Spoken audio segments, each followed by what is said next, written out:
की हम बात कर रहे हैं। बात करेंगे प्रधानमंत्री नरेंद्र मोदी अपने मंत्रिपरिषद का इसी हफ्ते विस्तार कर सकते हैं। भाजपा के शीर्ष स्तर पर इसकी कवायद जारी है। विस्तार में लगभग 1.5 दर्जन नए मंत्रियों को शामिल किए जाने की संभावना जताई जा रही है। पहले से ही अतिरिक्त प्रभार और इससे ज्यादा मंत्रालय संभाल रहे कई मंत्रियों का बोझ भी कम किया जा सकता है। फेरबदल में आगामी विधानसभा चुनाव वाले राज्यों का विशेष ध्यान रखा जाएगा।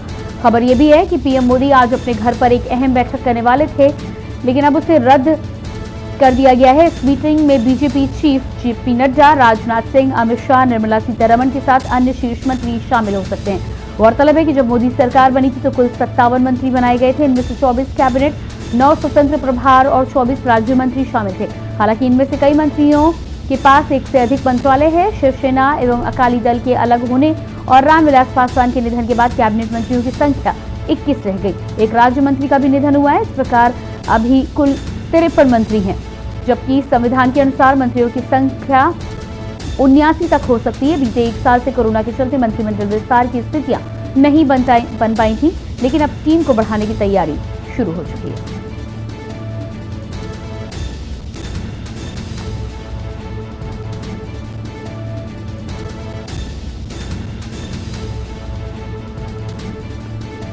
ये आप तस्वीरें देख पा रहे हैं जिस तरह से प्रधानमंत्री के घर आज अहम बैठक होनी थी, लेकिन उस बैठक को रद्द किया गया है।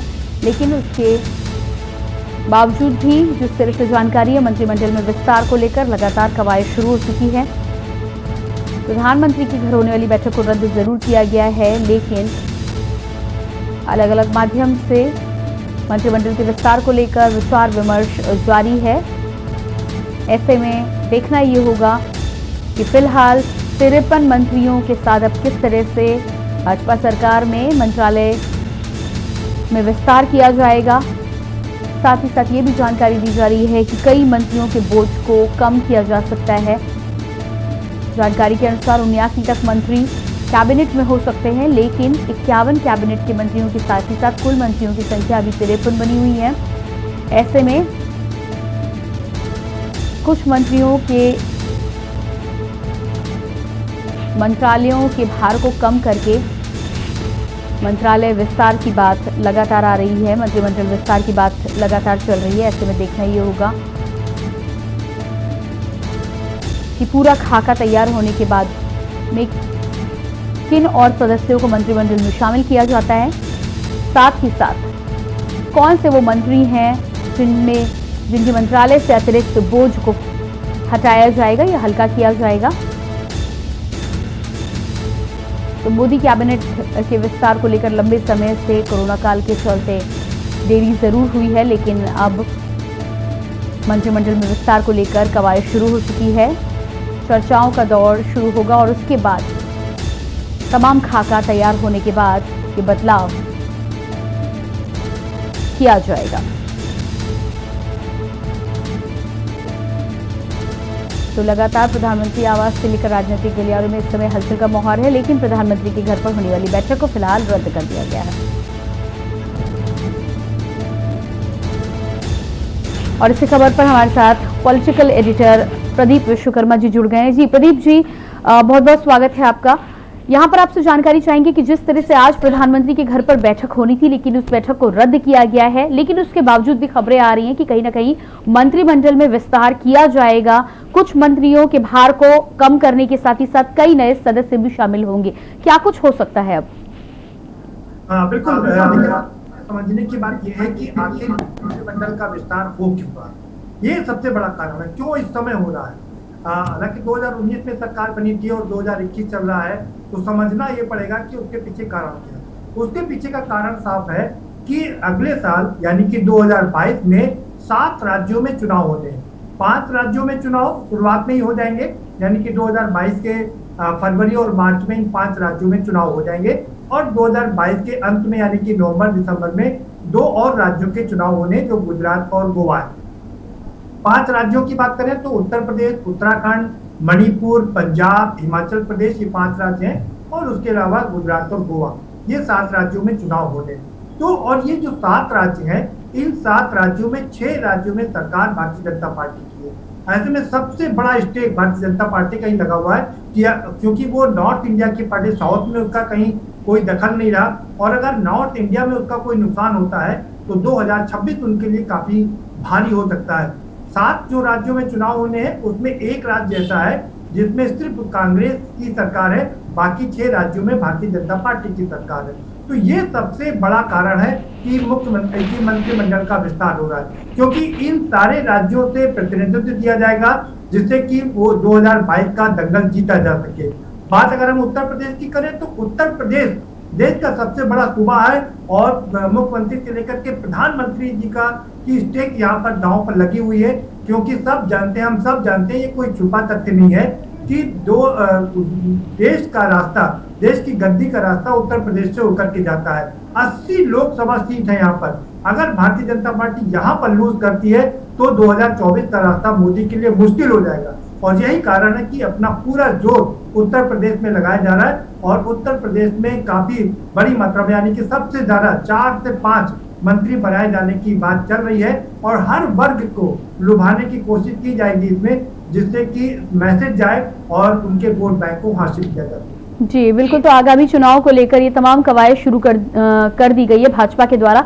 ये भी जानकारी चाहेंगे कि जिस तरह से खबरें आ रही थी कि प्रधानमंत्री मोदी के घर पर बैठक होनी है 6, 7 और 8 जुलाई को, लेकिन अब इस बैठक को रद्द किया गया है, इसके पीछे की वजह क्या है?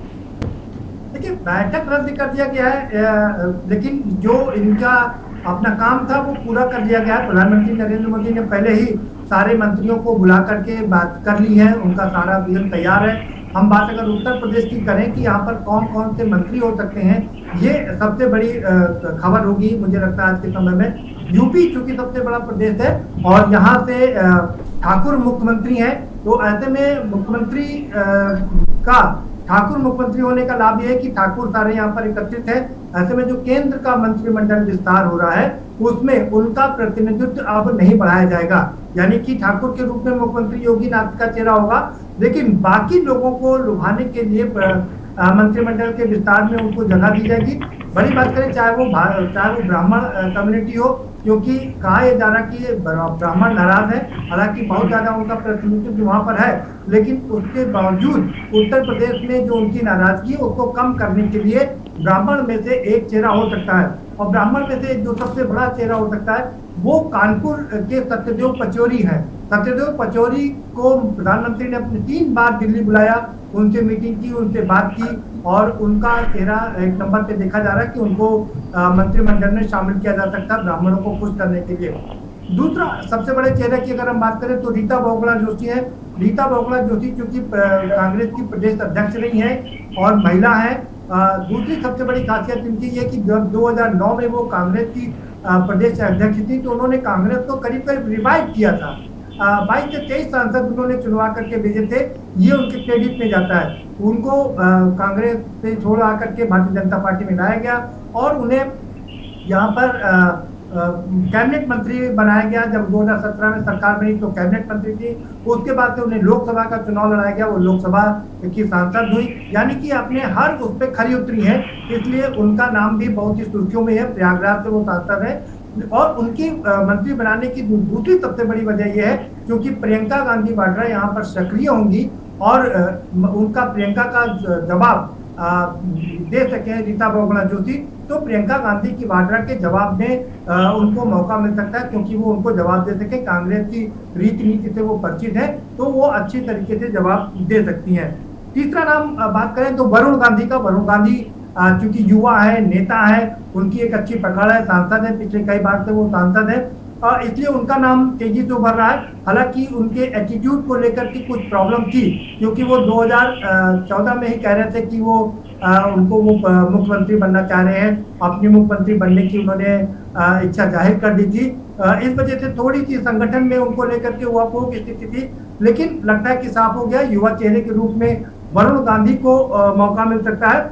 2 नाम और इसी में उभर के आ रहे हैं। रमापति राम त्रिपाठी, जिनके अभी बेटे की डेथ हुई है, उनका नाम भी कंसीडर किया जा रहा है। उन्होंने मुख्यमंत्री से मुलाकात भी की, गोरखपुर में जाकर के उनसे मुलाकात हुई, और हरीश द्विवेदी का नाम भी सामने आ रहा है कि और इन 5 ब्राह्मणों में से किसी का नाम जो सबसे ऊपर है वो है सत्यदेव पचौरी का, और वो केंद्रीय कैबिनेट में सीट पा सकते हैं, और इससे ब्राह्मणों की नाराजगी को दूर करने की कोशिश की जाएगी। जी बिल्कुल, हमारे साथ दिल्ली से ब्यूरो चीफ अमित दुबे भी बने हुए हैं। जी अमित, दिल्ली के बारे में यहाँ पर जानकारी चाहेंगे। प्रधानमंत्री के घर पर जो बैठक होनी थी वो बैठक तो नहीं हो रही है, लेकिन जिस तरह से प्रदीप जी ने यहाँ पर जानकारी दी कि मंत्रिमंडल के विस्तार को लेकर जो खाका तैयार करना था वो खाका तैयार हो चुका है। कहीं ना कहीं औपचारिक तौर पर अब इस पर मुहर लगाई जानी बाकी है, किसको कौन सा मंत्रालय दिया जाता है, कहां से भार को कम किया जाता है। दिल्ली में, राजधानी में इस समय किस तरह की हलचल है और क्या कुछ जानकारियां आप तक पहुंच रही हैं? जी बिल्कुल, इसमें कोई दो राय नहीं है। तमाम सांसद जो है वो खास तौर पे उन्हें लगता है कि वो मंत्री बन सकते हैं, तो ऐसे में दिल्ली पहुंच चुके हैं। चाहे यूपी की बात करें, उत्तराखंड की बात करें या तमाम प्रदेशों की बात करें। और ऐसे में सबसे बड़ी बात है कि जो सहयोगी दल है उन सहयोगी दलों को लेके जो माथापच्ची होनी थी वो हो चुकी है। अब से कुछ दिन पहले नीतीश कुमार की बात करें तो दिल्ली आए थे, यानी जेडीयू भी सरकार में इन्वॉल्व हो रही है। आरसीपी सिंह का नाम जो है वो ऊपर लगातार चल रहा है। इसके साथ अनुप्रिया पटेल की जिसकी बात की जा रही है, अनुप्रिया पटेल क्योंकि पिछली बार भी उन्हें मंत्री पद ऑफर किया गया था लेकिन राज्य मंत्री का पद था। लेकिन इस बार देखने की बात ये होगी कि क्या कैबिनेट मंत्री पद जो है अनुप्रिया पटेल हासिल कर पाएंगी या नहीं। तो जो मंत्रिमंडल पद का विस्तार हो रहा है उससे पहले ही लगातार जिस समीक्षा बैठकों की मैं बात कर रहा था वो समीक्षा बैठकें हो चुकी है, यानी प्रधानमंत्री ने पूरा खाका तैयार कर लिया है।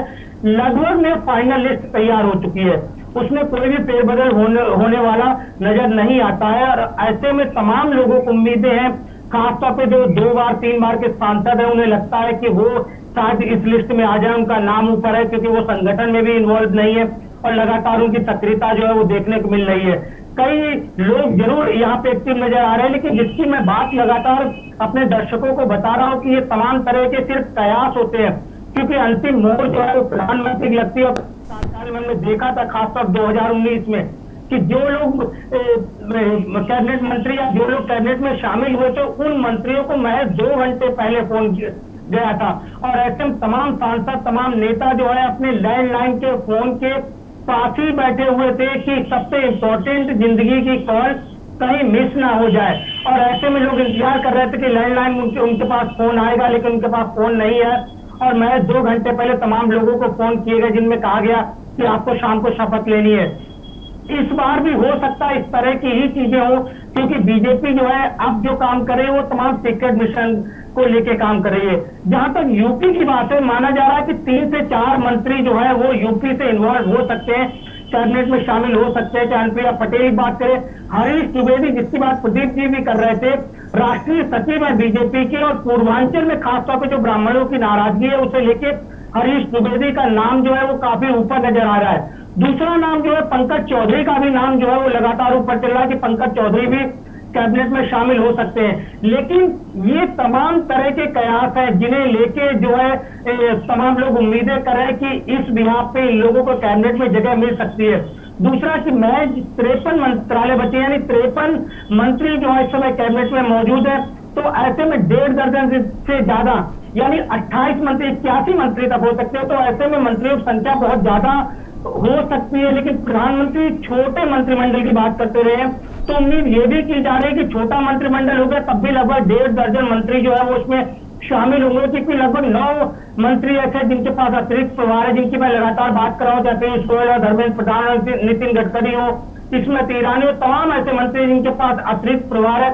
न सिर्फ उनसे अतिरिक्त प्रभार हटाना बल्कि कॉम्बिनेशन, क्योंकि 5 राज्यों में चुनाव होने वाला है, जातीय समीकरण और तमाम जो दल जो बीजेपी के सहयोगी उनके साथ कैसे तालमेल बिठाया जाए, इस रणनीति को खास तौर पर अंजाम दिया जाएगा। और यही वजह है कि मंत्रिमंडल विस्तार से पहले लगभग 1 महीने का टाइम हो गया जो इसे लेके माथापच्ची चल रही थी। 80% ज्यादा मंत्रालय थे जिनकी समीक्षा प्रधानमंत्री ने कोरोना काल के टाइम ही कर ली थी कि आखिरकार उनकी रेपुटेशन कैसी है, किस आधार पे वो काम कर रहे हैं। ऐसे में ये भी माना जा रहा है तमाम मंत्रालयों में फेरबदल हो सकता है, मंत्रियों के पद बदले जा सकते हैं, उनका मंत्रालय बदला जा सकता है। लेकिन सबसे बड़ी भूमिका है वो नए मंत्रियों को लेकर है, क्योंकि शिवसेना और अकाली दल जैसे 2 बीजेपी के परम सहयोगी जो हर बात के लिए बीजेपी के साथ खड़े थे, वो अलग हो चुके हैं। तो जी। ऐसे में नए में किन लोगों को भूमिका मिलती है और कितनी मात्रा में मिलती है। जी बिल्कुल, जी बिल्कुल। अमित जी आपके पास आते हैं। यहाँ पर इस तरह से आपने मंत्रिमंडल विस्तार को लेकर बात की है। प्रदीप जी, यहाँ पर आपसे जानकारी चाहेंगे। फिलहाल 53 मंत्री हैं और मंत्रिमंडल विस्तार की जब हम बात कर रहे हैं तो कितने और मंत्रियों को बढ़ाया जा सकता है? दूसरी बात ये कि भाजपा में इस समय जो मंत्री हैं, क्या किसी मंत्री को पदोन्नति भी दी जा सकती है? कोई बड़ा मंत्रालय सौंपने की बात कहीं पर सामने आ रही है? देखिए, जैसे हमारे सहयोगी अभी बता रहे थे कि क्योंकि करीब 12 से 13 मंत्री ऐसे हैं जिनके पास में बहुत ज्यादा भार है, तो उनका भार भी कम किया जाएगा। कई जैसे अरुण जेटली जैसे बड़े दिग्गज नेता अब हमारे बीच नहीं है, उनका प्रभार किसी दूसरे को दिया गया है, तो उनका प्रभार कम करके उन्हें हल्का किया जाएगा और दूसरे लोगों को दिया जाएगा। बात हम उत्तर प्रदेश की कर रहे थे, तो हम अपने दर्शकों तक ये बात बताना चाहते हैं कि कैसे भारतीय जनता पार्टी किन किन को इसमें जगह दे सकती है। हमने बात सवर्णों की कि किन किन जो ब्राह्मण वो चेहरे हैं उनको क्या कौन से चेहरे हैं जिनको इसमें जगह मिल सकती है। हम बात पिछड़ों की करें, क्योंकि ठाकुर को इसमें शामिल नहीं करना मैंने पहले ही अपने दर्शकों को बताया। तो बात अगर पिछड़ों की करें तो पिछड़ों में 2 नेता बड़े उभर के आ रहे हैं। आगरा से एसपी सिंह बघेल हैं, जिनका नाम बहुत तेजी से चल रहा है कि उनको मंत्रिमंडल में शामिल किया जा सकता है। दूसरी अनुप्रिया पटेल है, उनका नाम तो लगभग सुनिश्चित कर दिया गया है, क्योंकि उनसे डबल फायदा है। एक, कुर्मी वोट बैंक उनके साथ में वापस आएगा, और दूसरी बड़ी बात है कि भारतीय जनता पार्टी ये मैसेज देने में भी कामयाब हो जाएगी कि वो सहयोगी दलों का पूरा मान सम्मान रखती है। यही कारण है कि 2 क्षेत्र पंचायत अध्यक्ष की सीट उनको दी गई, और उसके बाद अब उनको केंद्रीय मंत्रिमंडल में शामिल करने की बात की जा रही है कि उनको केंद्रीय मंत्रिमंडल में शामिल किया जाएगा। इससे 2 लाभ होगा। एक, कुर्मी वोट बैंक वापस आने की बात है, और दूसरा सहयोगी दलों को मनाने की बात है। हमारे सहयोगी अभी अमित कह रहे थे सहयोगी दलों की मनाने की बात चल रही, तो उसमें एक और सहयोगी को मौका मिल सकता है। हालांकि वो दलित से आते हैं, संजय निषाद एक चूंकि सांसद है, संजय निषाद को भी मौका मिल सकता है। चूंकि निषादों का एक बड़ा वोट बैंक है, यहाँ पर बड़ा चंक है, तो उनको भी इसमें मौका मिल सकता है। तो ये तो बात थी कि जो ब्राह्मण वोट बैंक है उसको साधने की बात कर रही है भारतीय जनता पार्टी। पिछड़ों को लुभाने के लिए 2 नाम आगे चल रहे हैं। अगर हम अल्पसंख्यकों की बात करें, जिस तरह से भागवत जी ने बयान दिया और कहा कि हिंदू मुस्लिम का डीएनए एक है, ऐसे में जफर इस्लाम का नाम सर्वोपरि है। जफर इस्लाम एक अच्छे प्रवक्ता हैं, अच्छा चेहरा है, उनको मंत्रिमंडल में शामिल करके अल्पसंख्यकों को कहा जा सकता है कि भारतीय जनता पार्टी उनकी दुश्मन नहीं है, और जो सही लोग हैं, जो उनकी विचारधारा के लोग हैं, चाहे वो मोहसिन रजा हो, चाहे वो जफर इस्लाम हो, उनको जगह जरूर मिल सकती है। एक और बात, क्योंकि भारतीय जनता पार्टी वैश्यों और ब्राह्मणों की पार्टी कही जाती है, वैश्यों का काफी नुकसान हुआ है इस कोरोना काल में। ऐसे में वैश्यों को लुभाने के लिए राजेंद्र अग्रवाल उनका नाम चर्चा में चल रहा है कि राजेंद्र अग्रवाल को मंत्री बनाया जा सकता है। तो ब्राह्मण की बात हमने कर ली, हमने पिछड़ों की बात कर ली, हमने वैश्यों की बात कर ली, अब बात दलित की कर लेते हैं। दलित में भी कई नाम उभर करके सामने आ रहे हैं, क्योंकि बहुत सोच समझ करके इस पर चर्चा की जा रही है, और दलितों को जवाब देना, क्योंकि बसपा का जो वोट बैंक है उसको अपने पाले में लाना है, और किसी ऐसे शख्स की तलाश की जा रही है जो मायावती को भी जवाब दे सके और दलितों का वोट बैंक भी ले आ सके। ऐसे में राम शंकर सिंह कठेरिया का नाम सबसे ऊपर आ रहा है, क्योंकि इटावा के रहने वाले हैं, इटावा से सांसद हैं, और समाजवादी पार्टी के गढ़ में उन्होंने सेंध लगाई है। ये मैसेज देने की कोशिश कर रही है भारतीय जनता पार्टी कि अब समाजवादी पार्टी का गढ़ भी उनका नहीं रहा, वो भी हमारे पास में। तो राम शंकर गठेरिया का नाम सर्वोपरि चल रहा है कि उनको मंत्रिमंडल में शामिल किया जा सकता है। कौशाम्बी से एक सांसद है विनोद कुमार, उनका भी नाम चल रहा है कि उन्हें भी उनका नाम भी चल रहा है। मोहनलालगंज लखनऊ की अगर हम बात करें तो कौशल किशोर, जो कि उत्तर प्रदेश के SC/ST के अध्यक्ष भी हैं, मोर्चे के अध्यक्ष हैं, उनका नाम चल रहा है कि उनको भी मंत्रिमंडल में उनका नाम भी चल रहा है, उनको मंत्रिमंडल में शामिल किया जा सकता है। इसके अलावा प्रवीण निषाद का मैंने आपको नाम बताया। प्रवीण निषाद चूंकि निषाद कम्युनिटी से आते हैं, निषाद पार्टी उनकी सहयोगी है भारतीय जनता पार्टी की, ऐसे में डबल लाभ होगा।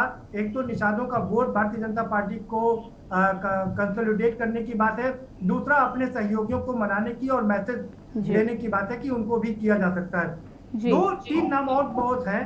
भानु वर्मा 5 बार के सांसद हैं, इनको लेकर के भी काफी चर्चा हुई है। और लेकिन भारतीय जनता पार्टी चाहती है, मोदी जी चाहते हैं कि उत्तर प्रदेश से एक दलित महिला हो, जो कि मायावती को जवाब दे सके। जी, बिल्कुल। ऐसे में दो नामों पर बहुत तेजी से चर्चा चली। एक है मेरठ की जी, शांता प्रदीप कर्दम। जी आपसे अनुरोध करेंगे अपनी बात कम शब्दों में खत्म करें, हमारे पास समय यहाँ पर नहीं है। अमित जी से भी एक छोटी सी जानकारी हम यहाँ पर लेना चाहेंगे। आप प्रदीप जी अपनी बात आप पूरी कर लें पहले। शांता कर्दम का नाम चल रहा है। शांता कर्दम को मंत्रिमंडल में शामिल करने की बात की जा रही है। एक और है सुनीता दयाल।